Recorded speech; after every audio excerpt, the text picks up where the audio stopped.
Welcome back. We're glad you're back, Danny. Thank you for coming back.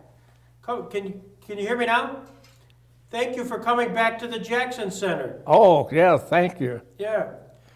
And there was this article in the newspaper on December 3rd, 2001, and you're on the front page. Danny O'Brien, a Pearl Harbor survivor. Do you remember that? Yeah, that picture was taken right down here. Mm-hmm.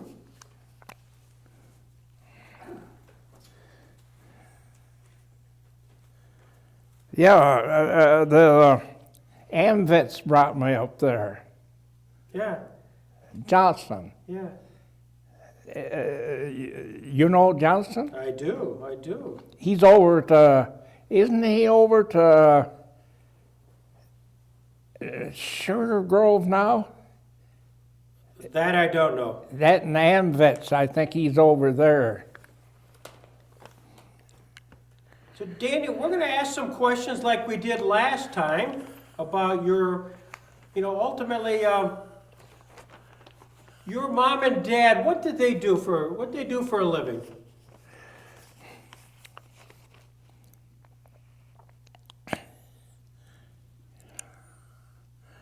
I think they was farmers, Farmers in Sherman.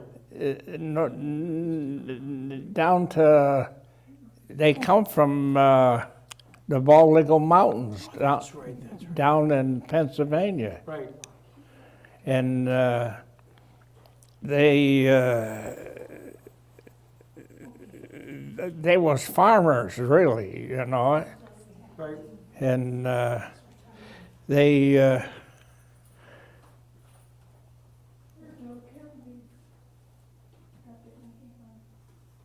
What brought them to our area? Huh? What brought them here to Chautauqua County? I really don't know. Yeah. And I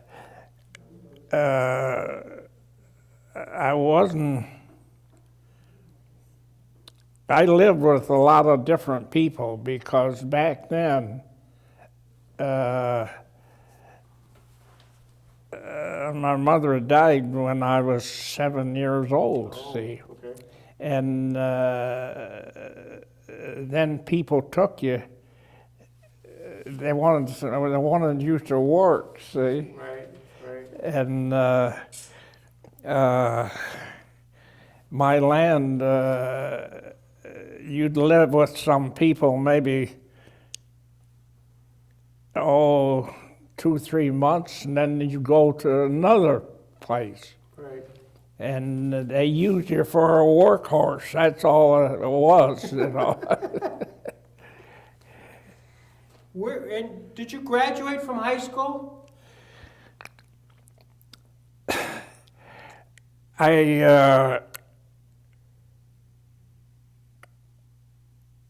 didn't graduate, I joined the service, see. Right. And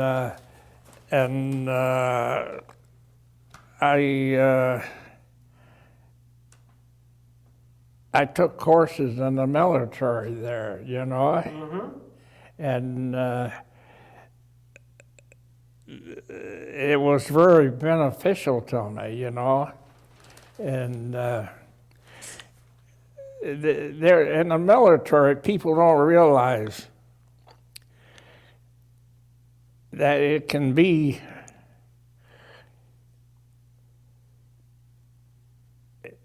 you don't have to stay in one place. You can they have schools, Right. And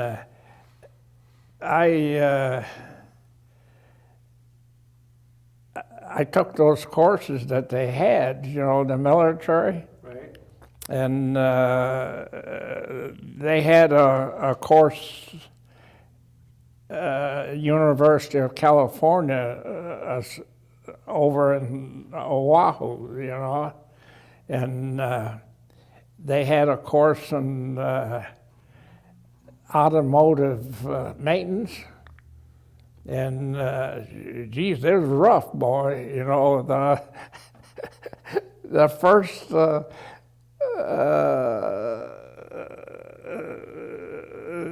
few months they washed most of them out. Yeah. They just they said you're just not adaptable for this. And but I'm glad I took that course. It was. We had to take and tear engines right down to the basics, and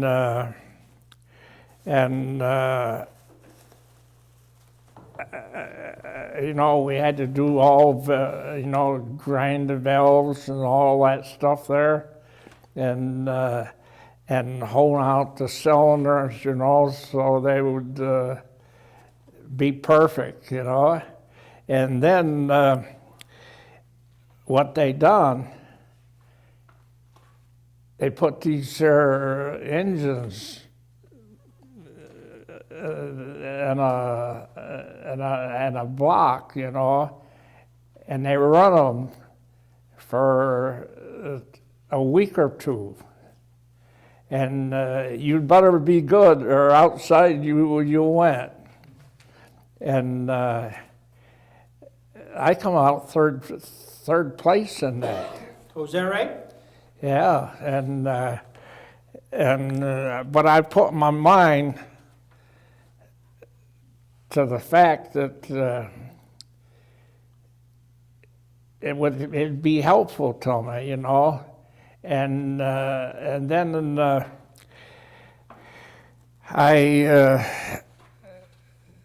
they had opens in the fire department, see, and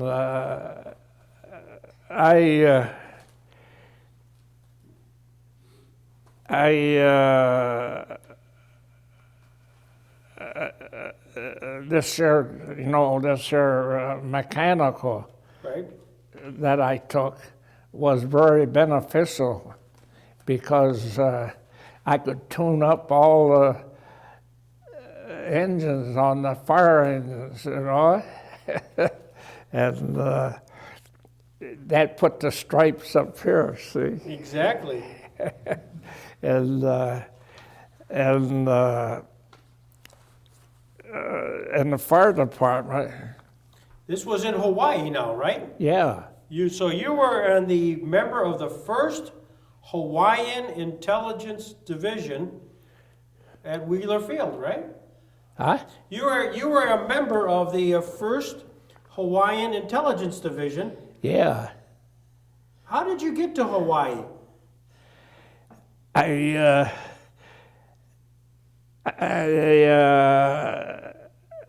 1939. I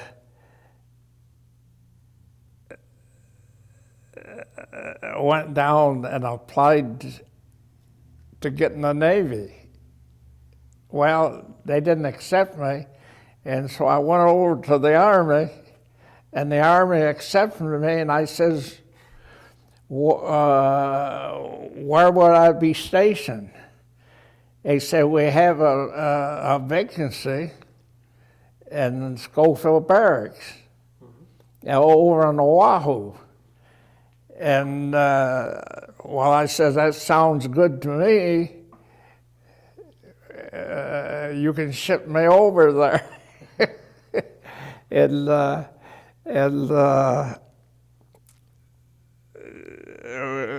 we had to go to Buffalo, stay in a hotel, you know, and they had these fast babes, you know, they're prostitutes they were. And this guy that was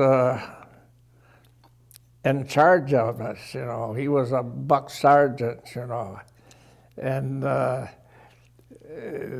them babes come back and they was trying to put the shine on us, you know. He come over there, boy, and he grabbed that That's I'll call her a slut. He slammed her against the wall. He says, "These guys is under my command." Mm-hmm. He says, "You get your can off from this floor right now." Or he says, "I'm going to throw you off that floor." He slammed her right into the wall. She left in a hurry. And I hope you weren't disappointed. No, I wasn't disappointed. I was glad we had a guy like that. And then he took us down to Fort Slocum. Yeah. That's in, it's just a little ways from New Rochelle and stuff there. And they put guys on KP and stuff, and I never had to pull none of that. I don't know why. Yeah.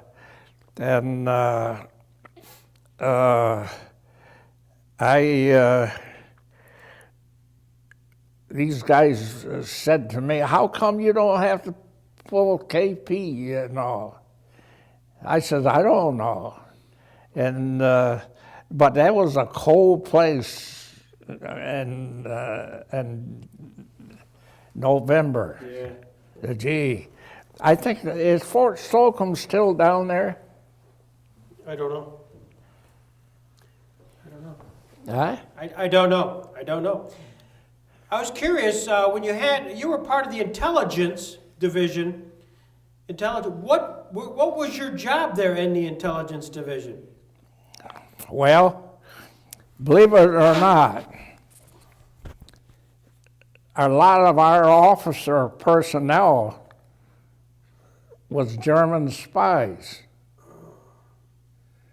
And when I was in this military intelligence,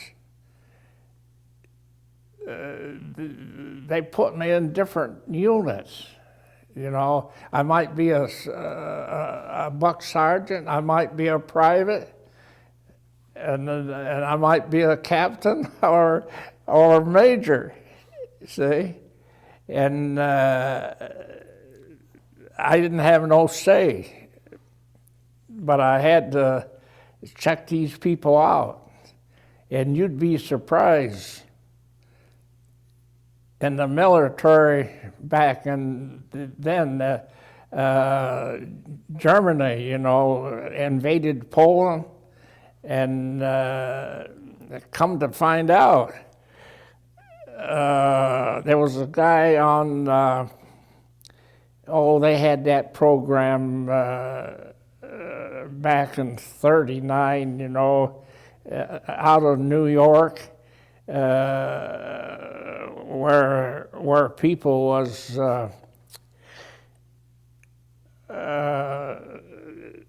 doing different things that they could do. We found out that those Germans was using that to tell when the troop ships was going out. Oh, okay. And the Germans sunk a lot of them, you know, because there was 3,000 troops on them ships, you know. And we broke that code that you know they had. And then our guys were safe aboard ship. But otherwise, they was sinking, you know, there was at least 2,000, 3,000 troops on those transports, you know. And that's what they liked, you know, to sink one of them. Well, we lost a lot of troops, but the government never said so. And,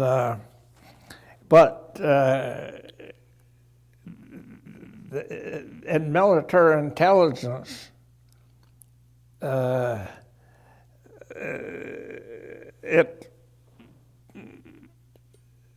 was an interesting thing to do, to be in it, but you had to keep your mouth shut. And they give a guy with me, and he drank beer, and they was trying to find out, what he was, And I slammed him in the mouth, and I told him, I said, "You shut your mouth, or you're going to be at the Undertaker's." Right. I said, "Because my life depends on keeping your mouth shut." He straightened up in a hurry, and I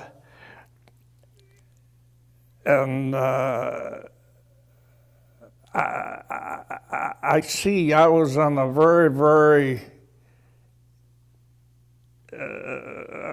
bad situation when he opened his mouth up. He drank beer. Gee, It's interesting because you were on the Hawaiian Intelligence Division, one of the perks was that you got to eat your meals wherever you wanted. Yeah, I could eat wherever I wanted to. And I used to check out the 13th Artillery. I ate with them quite a lot. They had Filipino mess sergeants, and they was good. There wasn't no sloppiness about them. And I went around and checked these different places. I had to pay for my meals, to the mess sergeants. And then at the end of the month, I turned it in, and they paid me. See, and I could eat any place I wanted to any place in the Hawaiian Islands. And they up there in Schofield, they had the 19th Infantry, and then they had the 21st, they had the 25th, and then they had the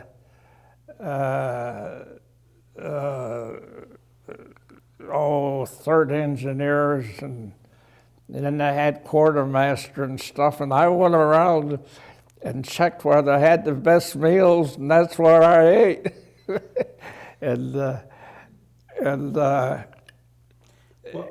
Well, seemingly one Sunday morning in December, you were eating with the 21st Infantry, which was just a little ways away from Wheeler Field, and something happened. Tell the story. Well, I come out of the mess hall, and there this, I see the hangars, where they dropped the bomb, I saw the hangars up in the air, and this Japanese flew right over the treetops there at 21st Infantry, and the guy, he smiled down at me and he waved at me. Ain't that something? What did you think? I thought at first, I didn't know what it was, and I was second in command of 3 fire stations, and I didn't get very far from the 21st Infantry, and they called me, and they had to have a fire truck, down to Wheeler Field.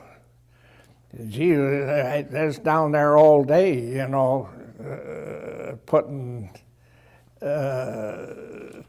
trying to put these fires out, and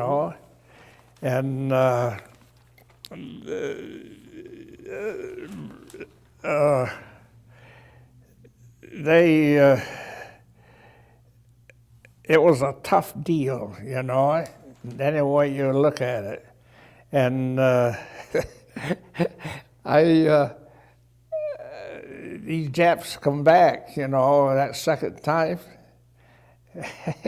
They hitting Wheeler Field, and I told these guys, now look, I says, when them Japs come, I says, you got 300 and some pounds of water coming out those holes.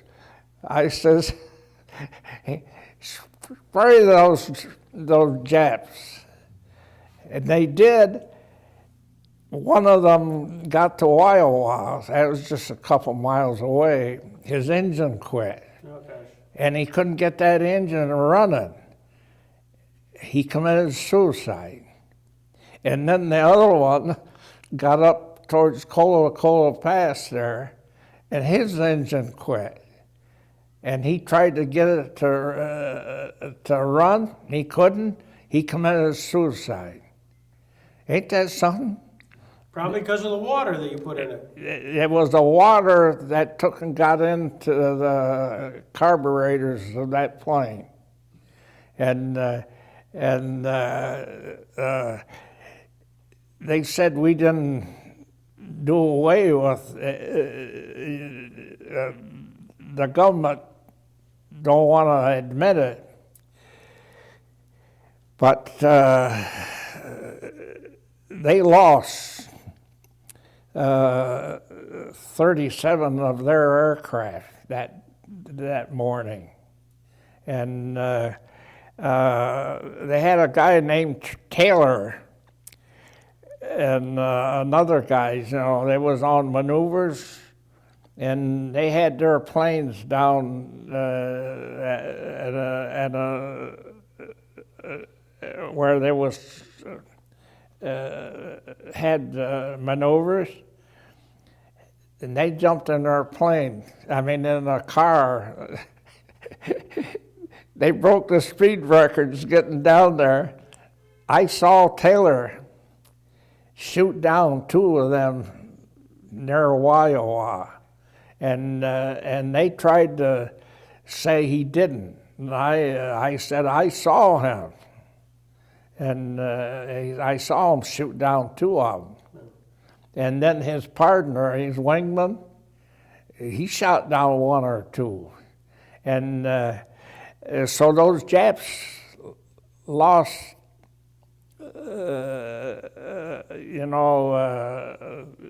Probably around,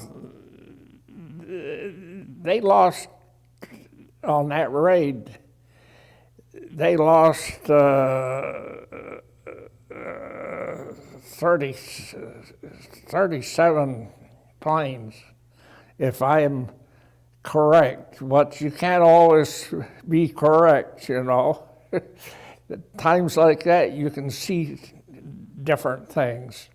One of the things during that time, as you were on the base, the Japanese bomb had ruptured a high-octane fuel tank. Yeah. Tell me about that. Well,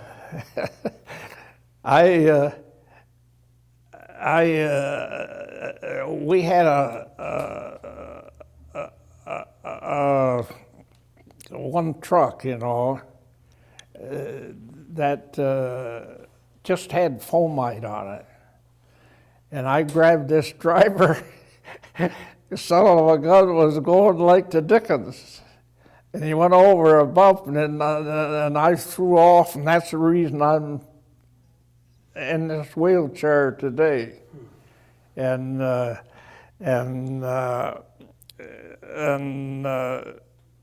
medics, they couldn't believe it. I was alive, after getting my knees all banged up, and they took sticks and they wrapped my legs, down. They wrapped them up with what you call it, and I continued working, for the rest of the day. But boy, I tell you, it hurt. And when the medics, they looked at my legs and they said, "How did you ever work with those sticks bandaged around your legs?" Well, he says, "You don't think about that when you're an emergency." Right. and they couldn't believe that I worked like that. And we was down there at Wheeler Field, you know, from the time the Japs hit until dark. And we finally got those hangar fires out, but people don't realize, you know, them CO2 welding outfits, when they blew up, they went up in the air 300 or 400 feet. And our guys could have been killed, you know, by those oxygen tanks and stuff. But you don't think about that. When you have a job to do, you do it, you know? Yeah, and you had to kind of react to a situation where there was a fuel tank that you had to try to drain, right? Huh? The fuel, there was a high octane fuel tank that you had that was, you were worried about it rupturing and exploding. Yeah, and you know what happened? Them guys said I was crazy. I said, you better put a clothespin in your mouth. And the guys that did, they lived. And the guys that didn't, they died. Because explosions homogenizes your brain. And people don't believe that. And this clothespin deal,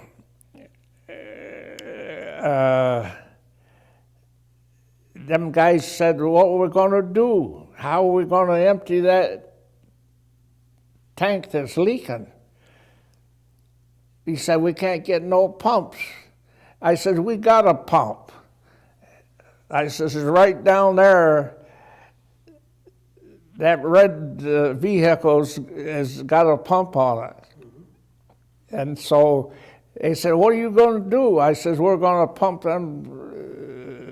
that tank empty into an empty tank up there.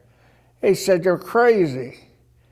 And what I done is fill that fire truck, you know, with water. And then I had those guys sprinkle, you know, water on me when I put the hose down in that tank. And they said, you're crazy.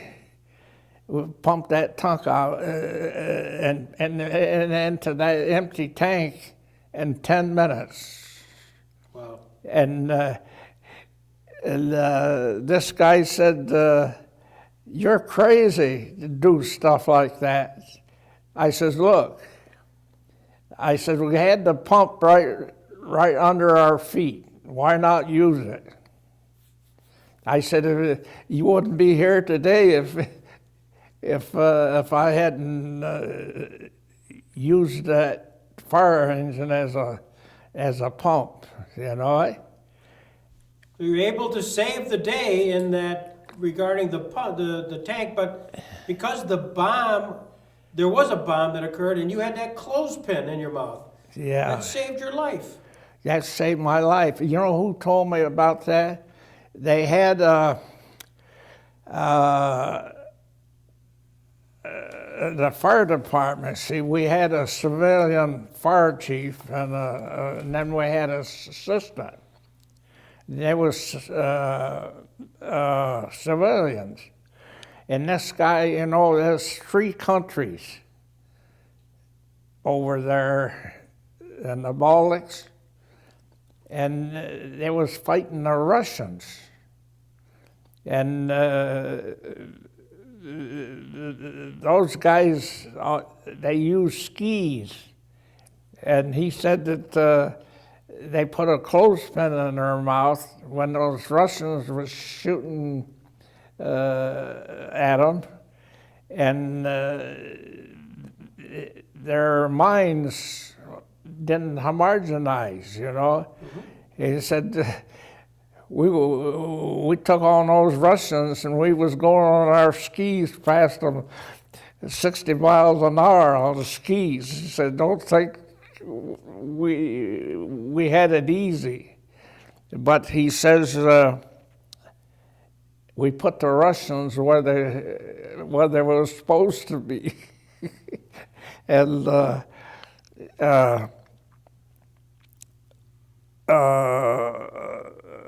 was talking to him here, you know, one afternoon, you know, and he was telling me about this clothespin deal. He says, you put clothespin in your mouth. And he says, if you're in a bomb explosion or anything, you'll live. And when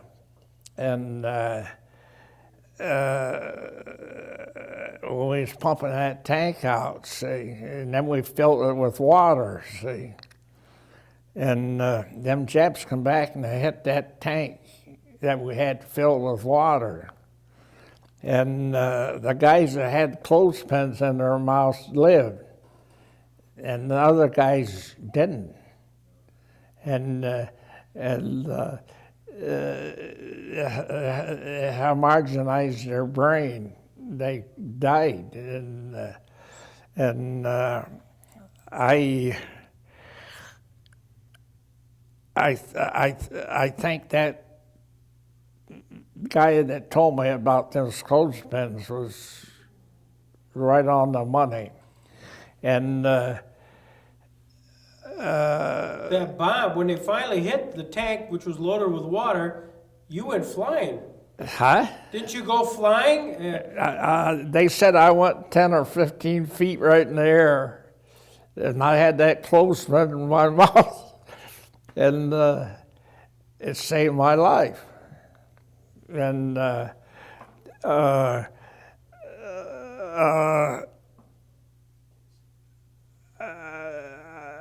I told those guys, they said we could all been killed.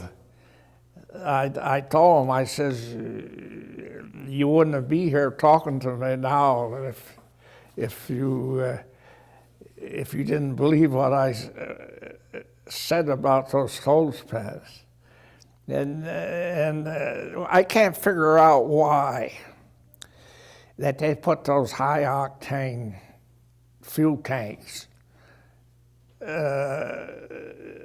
near the enlisted men's quarters, and across the road that was officers' quarters.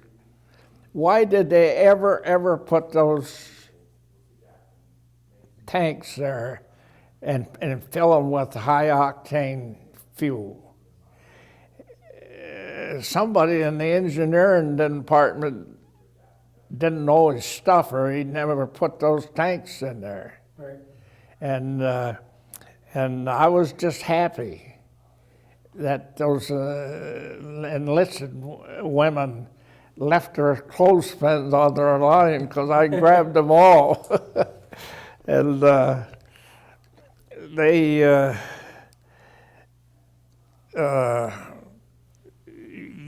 you know,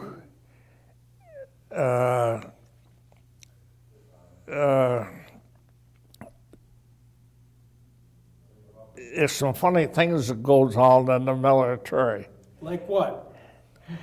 There's politics there too. Really? Yes. I had a house, see. I didn't need it, see. And these tech sergeants, staff sergeants,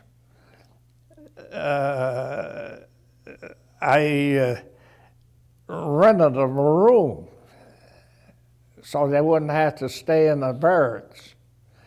And this here guy, he says, you just can't rent government property.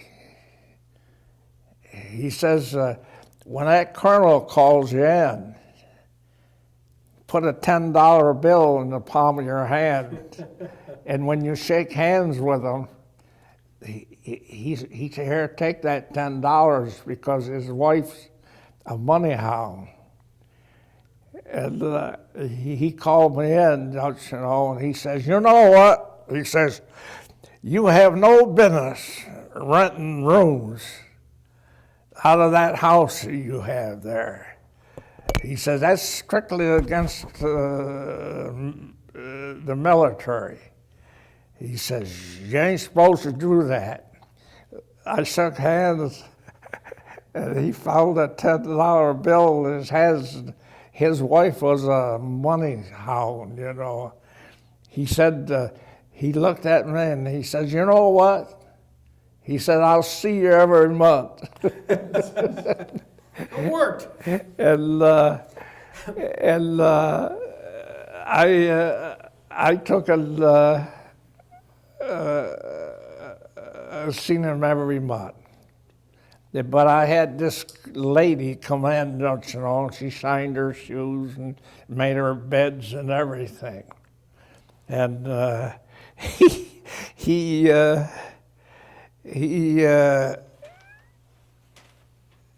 was looking for me every month. Oh, really? And if I hadn't have showed up with that $10, I just wonder how many of those people had houses that she was getting a good income from them. You know, I think she was getting a lot of bucks. Yeah. And, you know, Well, that's interesting. yeah. But you actually earned a Bronze Star from your activities there at the. Didn't you get a Bronze Star? Yeah. For that day. You know it? Yeah. You were supposed to go home the next day, weren't you? Yeah. Guess what, huh? And I never got back to the States until last of 44. And you know what? They took me down to,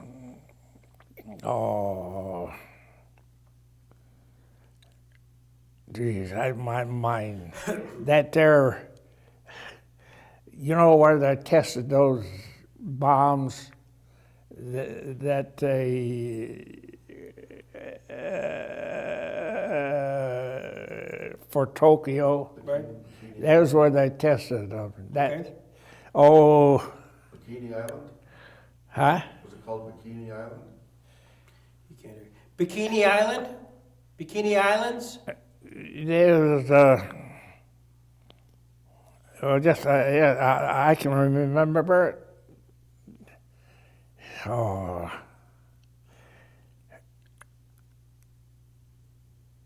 Ain't that awful? I can't remember. Not at all, because we can't either. So, welcome to the club.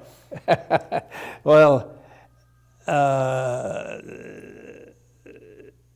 there was a whole lot of them islands, you know, and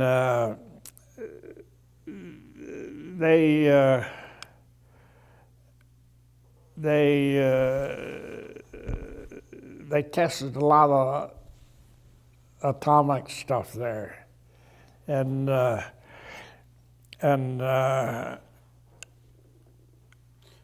Weren't you? You were also part of the first wave to go to Tinian Island, weren't you? huh? Didn't you go to Tinian Island?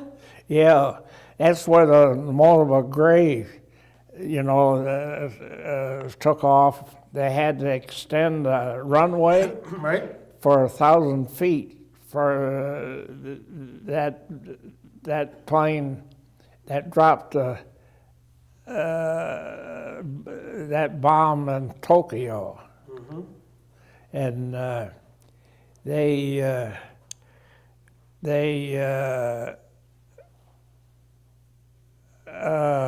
had to extend on Tinian Island, and I went back to Hawaii, see, Yeah, I was in the Christmas Island group, see, and we was hitting, you know, Anna Weektown, those places, you know, and that there.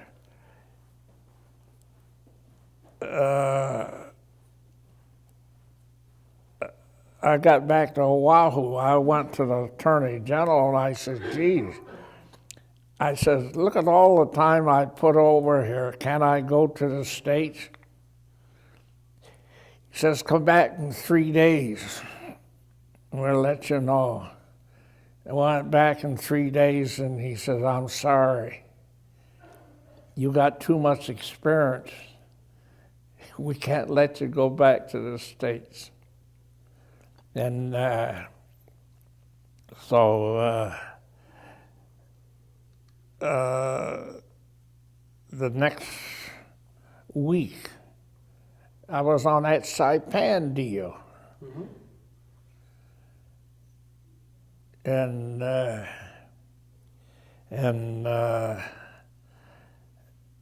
they had they was having trouble, you know, with the prisoners they had. And this colonel says to me, he says, we're having trouble with these people. He says, can you go down there and straighten them out?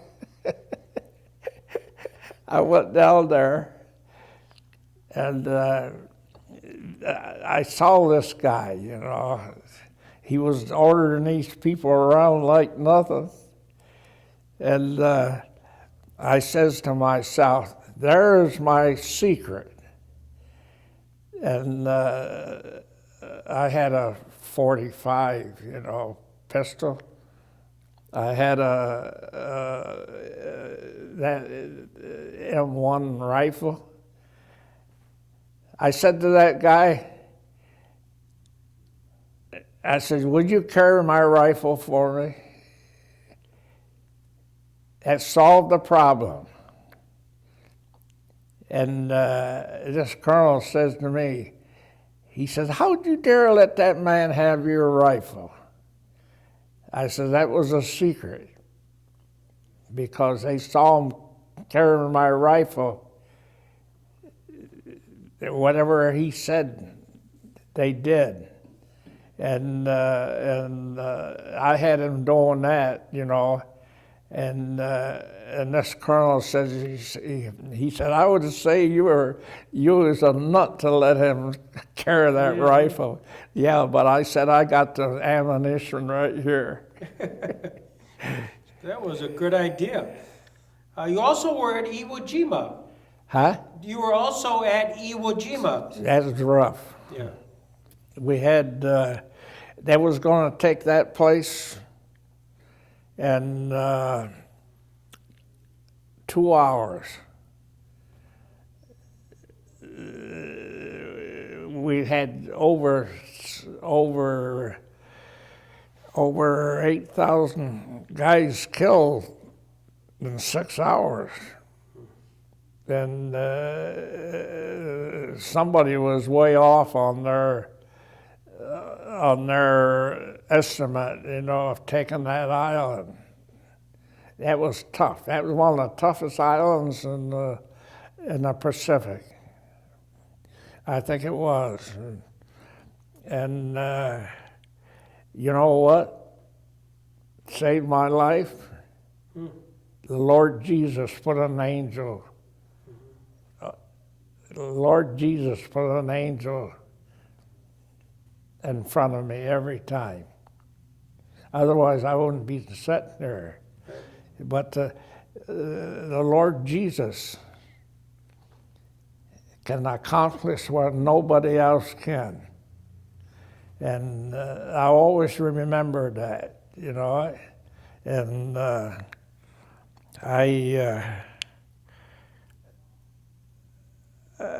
today, my secret of life is the Lord Jesus. And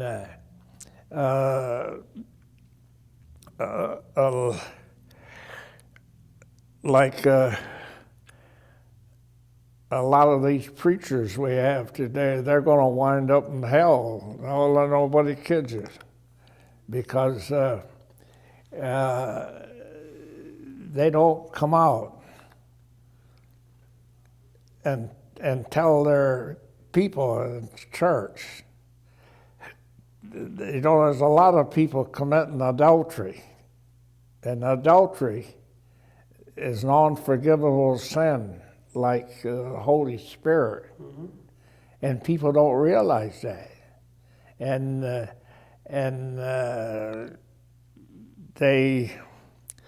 preachers don't preach against that. They should take the scriptures and bring it right out, regardless of who it hurts, you know. But they don't do it. And that's sad, you know. And I wouldn't be sitting here today if the Lord hadn't had an angel with me, you know. And we're glad he did and you did. And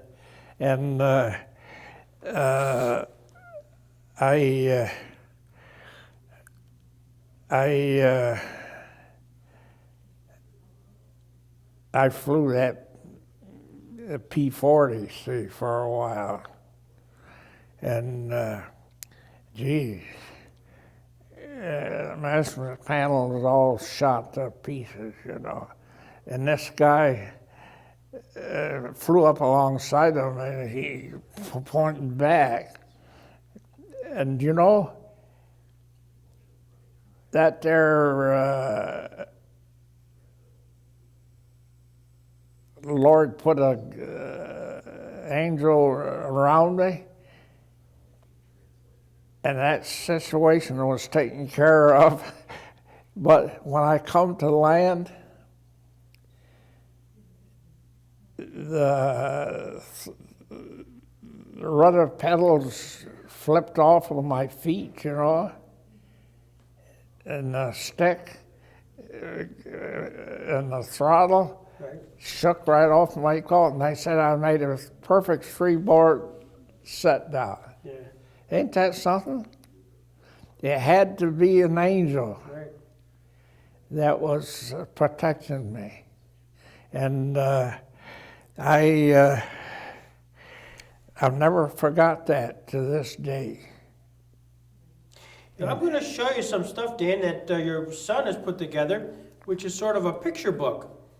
I wonder if you could just sort of walk through this picture book and tell us what you see here. Oh, hey, you know, you see the rabbit? Yeah. And the dogs, they didn't,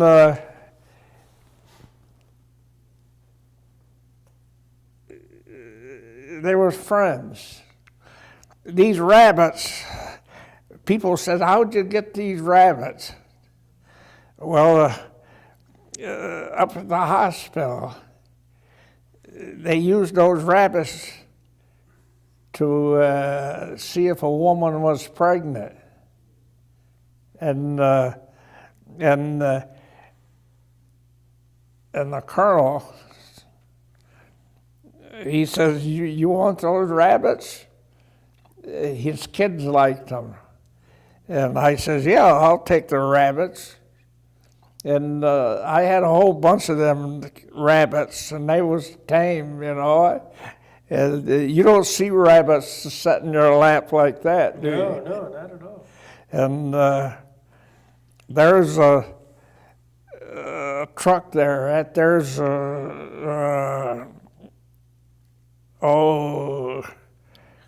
that's a 1940 truck, you know. Yeah. Those rabbits, I love those rabbits.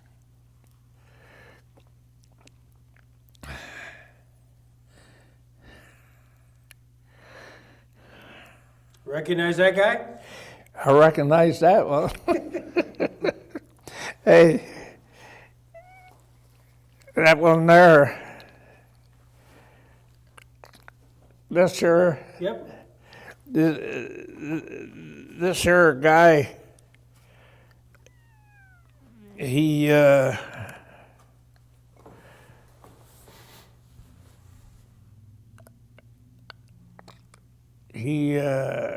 he flew a A-20, you know, and he says my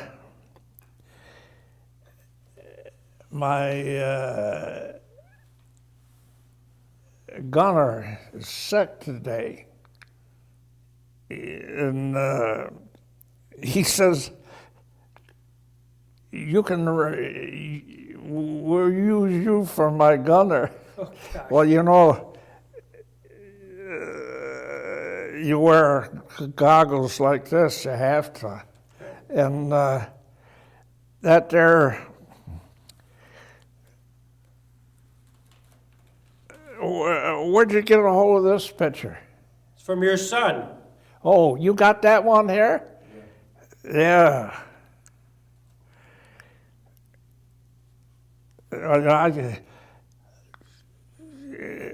I said, I went with him, see. Yeah. Oh, I thought my bones was coming around out of my body. Oh, gosh. You know, he dived down on this target. 20,000 feet, and he pulled up. And, gee, I thought I was bones coming around my body. And we got back.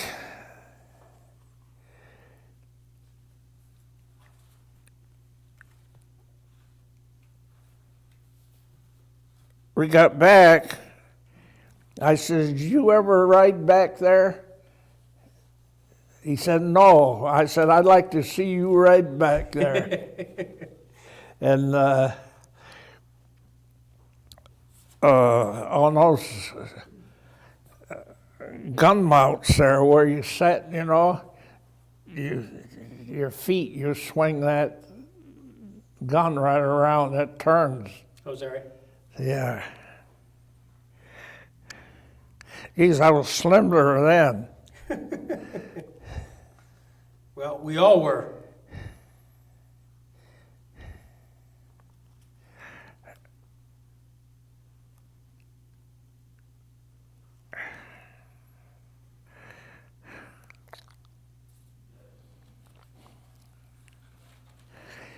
See, now I got a big belly, but then I didn't have that. Yeah, you're a movie star.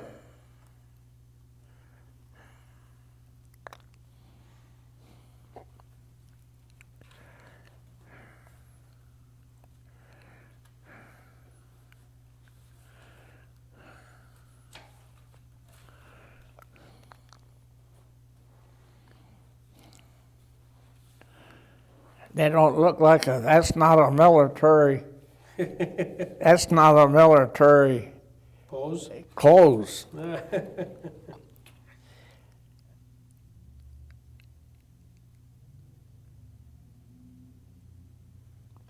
I was a sergeant in 19. Sergeant at 19. Wow. Yeah.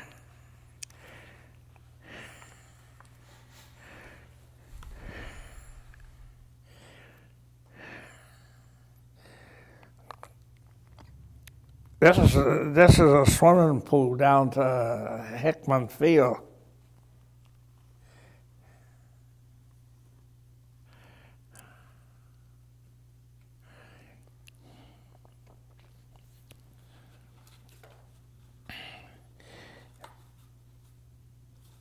See, they quit this here. They changed the uniform.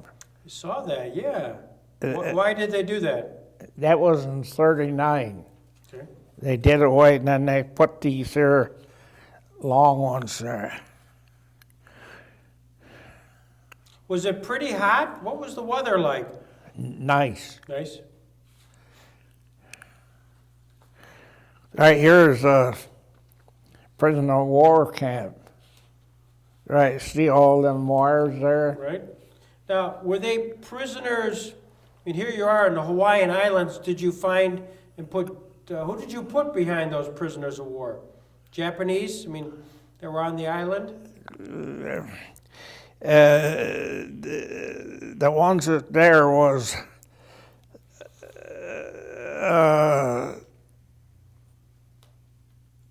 there was some islanders there, but there was mostly that prison camp was for they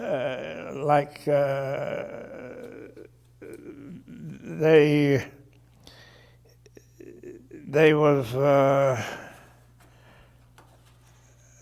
people who wasn't for our country. Okay.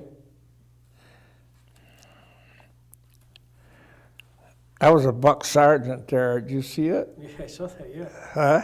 Yep. But anybody that got near that fence, they got shot. Is that right? Yeah, they didn't. They killed them. They didn't monkey with them, you know.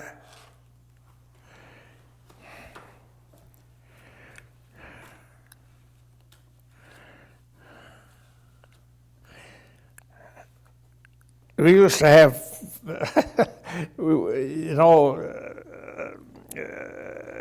used to have guys ride us a bicycle. We'd get right up on their shoulders.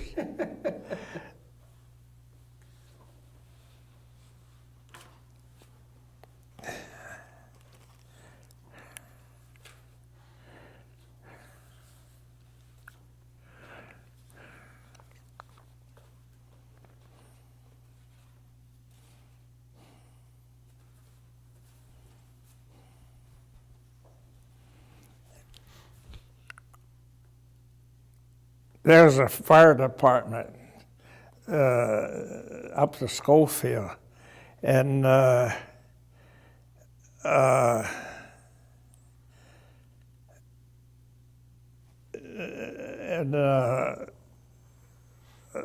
was an MP for a while. Oh, is that right? I was in that fire department and MP. Ain't that something? That is something. There's a Hawaiian guy that was drafted in the service. Really? Yeah.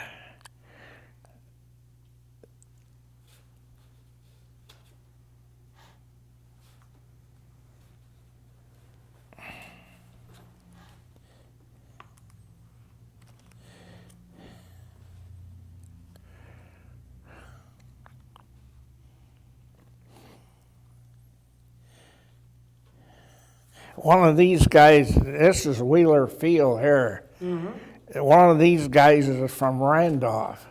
Oh, no kidding. Yeah, I don't know which guy it was, though. What a small world.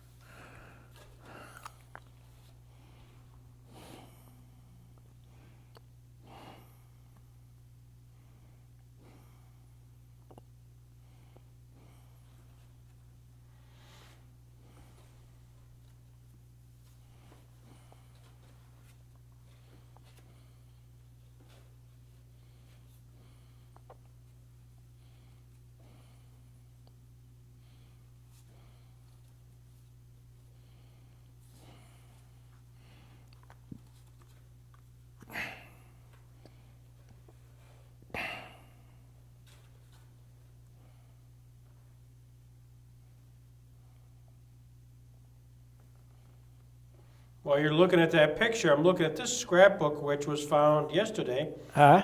There's a scrapbook here. This is your scrapbook. Oh, is it? Yeah. And there's a card, a little card, like a business card. And it's called Strauss's Lido Cafe, Honolulu, where good fellows get together. You remember that place? Yeah. All right. Is that where the good fellows went to get together? Yeah. This guy here was he was a police officer down to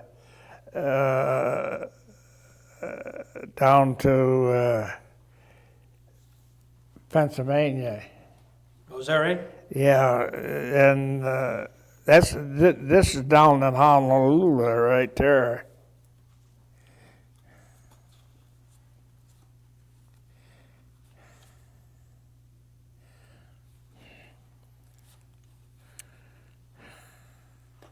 Did you have a camera? Did you take lots of pictures? Huh? Did you have a camera? A Camera? a camera? Yeah. Yeah, I had a camera, and It looks like you took lots of pictures. there's the Lord's Prayer.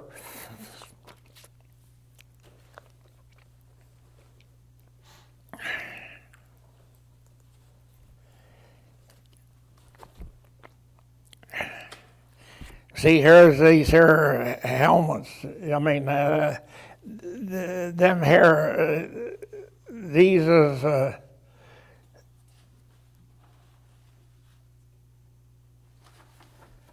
that's two officers' hats. Right. See that line on their hats? You don't see these no more, do you? No, not at all.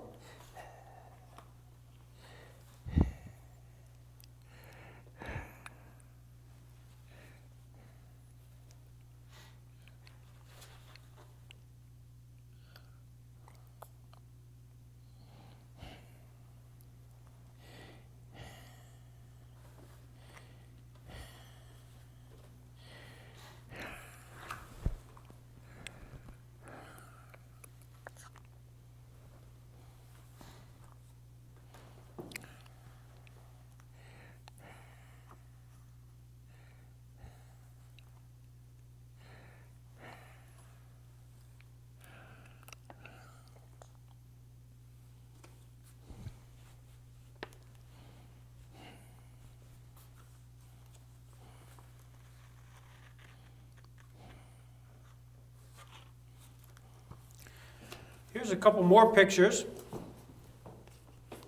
that your son found.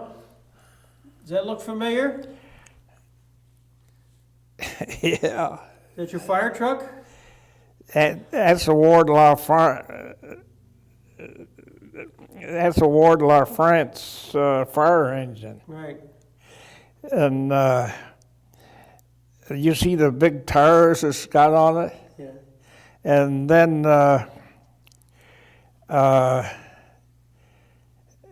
it had dual wheels on the back, and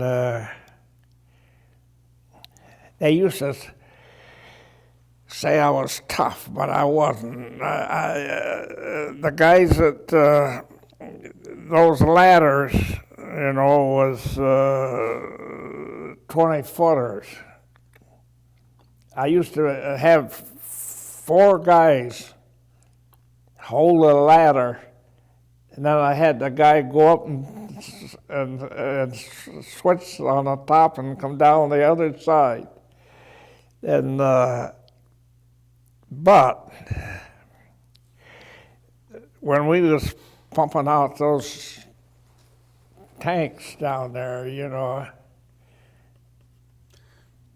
those guys, tanks is pretty high, see. That training that I made those guys go through come to light, because it just pushed them right up against that truck, and they went right up on top of them tanks. Yeah. And if they hadn't had the experience of going up there and going around, we'd lost that life. Yeah. Yeah, that was something. There's another picture. I don't know what that is. It looks like almost a bulldozer. That's a bulldozer. Okay.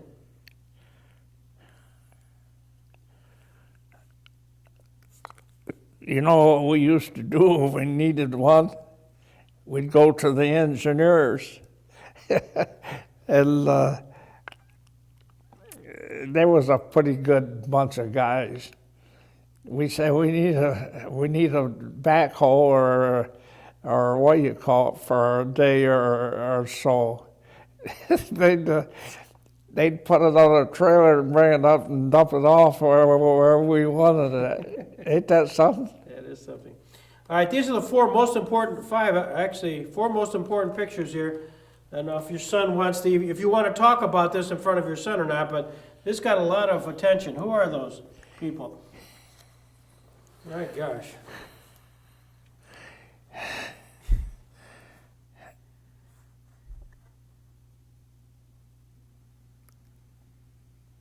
It got some.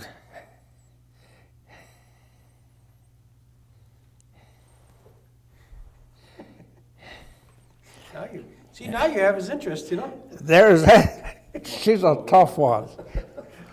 Hey, that Dane there, she's a rough one. This here is a sweetheart. Sweetheart, was she? Okay. Yeah.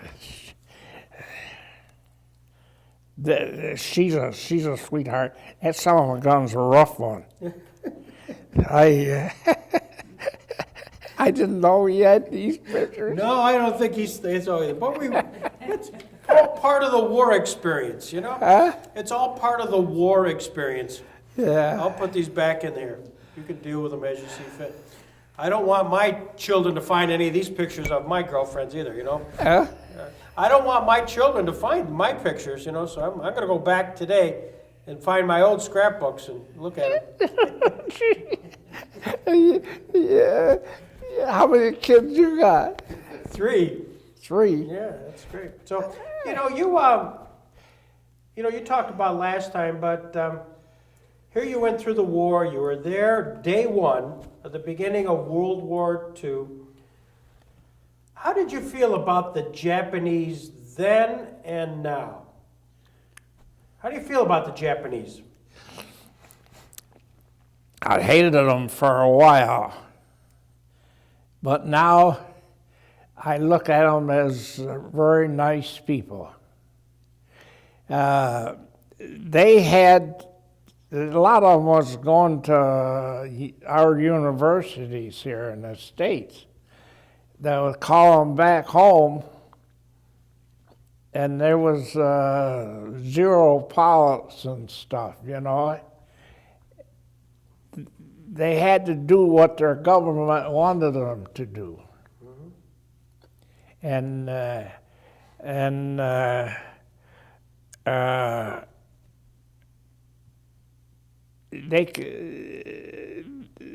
You could always tell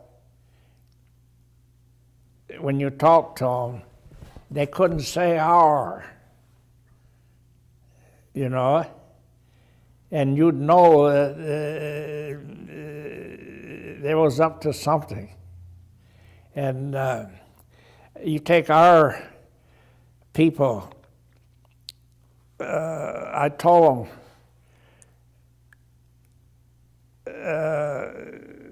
like when I was flying and they run into a squadron of those Japs, I says, look up above. They always got a cover up above to come down to hit you. Mm-hmm. I said, get in the clouds. They can't find you. Because you get in the clouds when you're flying a circle. People don't believe that. Right.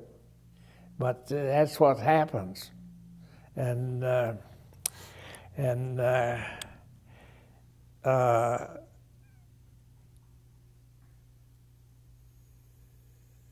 it's wonderful to look back on your life. And what do you do professionally? I'm a lawyer. You're an attorney. Attorney, yes. That is a one word. Will win a case or a won't, right? Right. And you put a lot of study in, didn't you? I did. Still do. Still do. Yeah. But you have a lady that checks out every time you. Absolutely. There's somebody always protecting my backside. Yeah, Exactly. that's nice, you know. It is. It is nice. And it's nice having you back here. Is your wife, does she, She's a lawyer also. is she? Yeah. And let's see.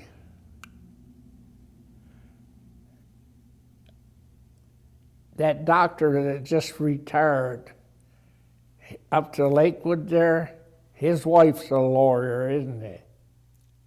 Yes, Ungerer. Yeah. Yes, Bev Ungerer, yes. She's a lawyer, ain't she? That's correct. They're nice people. Very, Yeah. very nice. You live in Lakewood? Yes, Oh, I do. When you got done with the war, you got various medals, including the Purple Heart. But you chose not to keep them. I think, you know, I feel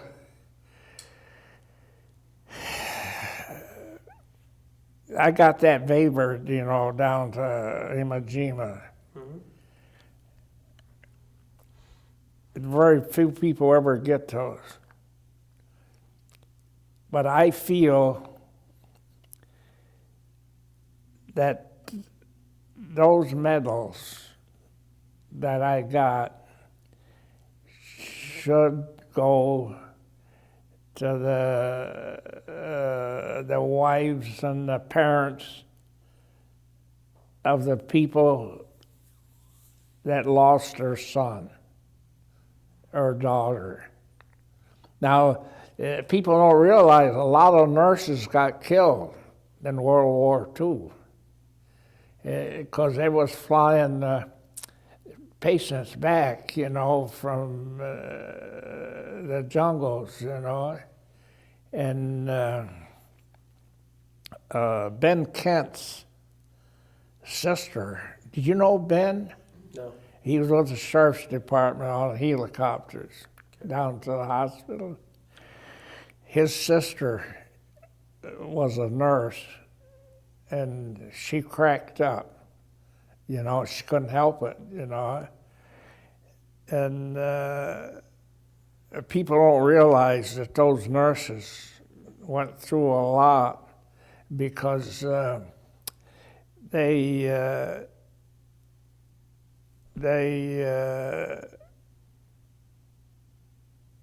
a lot of them guys that was wounded, you know, they scream, and they just ain't with it, and those nurses had to go through a lot of that screaming and stuff on those B-25s and B-26s that they brought them back, and Ben's sister cracked up. She couldn't hurt. But now I heard that she's okay now. You know, she went down to Fewsburg down there and stayed at that rest home there. As you on the left, you go into Fewsburg, Right. and she's all right now. And praise the Lord. Yeah. Yeah.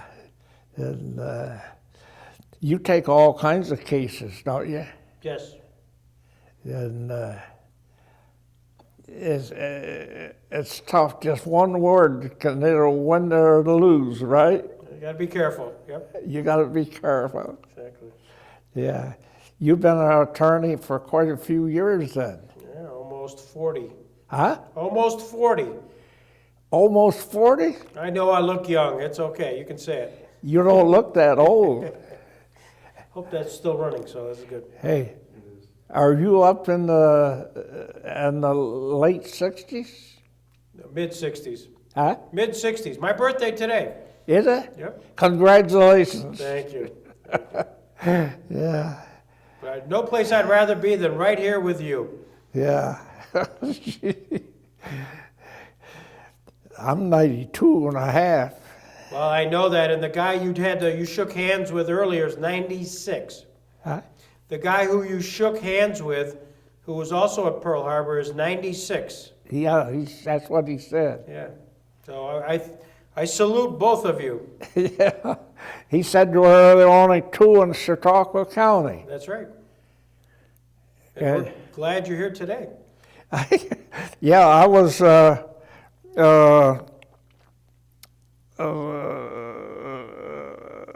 talking to Johnson, you know, from the AMVETS, Right? and he told me that there wasn't nobody. I was the only one he knew that was in that attack, Right. and he was on the AMVETS down there. You remember? Mm-hmm. And then they bought that motel, and they did a lot of work, and they went bankrupt, and I think Scalise's got a restaurant in there now, ain't they? Right. There's a restaurant there, Vullo's. Huh? Vullo's. Yeah. Yeah, And they say it's a pretty nice restaurant. it is. Yeah, very nice. And I like that Ruby Tuesdays up there at the Lakewood. Sure. Well, I stop there a lot. So next time I see you there, I'll buy you lunch. You know, okay. Hey, I like it up there at the Ruby Tuesdays. And the manager always comes around and visits with me. Yeah. Well, you should. And I get that salmon. Yeah. It's delicious. Yeah. Cut it with your fork. Yeah. Exactly. And then David, he gets me that salad bar. You can't beat that. Yeah. And Well, you're lucky you've got two friends here that brought you today, you know. huh? This has been great. To just take a look at your books, to have the story told. I appreciate ever so much you coming here today. Thank you. Thank you. Put her there. Bless your heart. Well, and yours. God bless you. Yeah. God bless you. We'll get you unmiked here.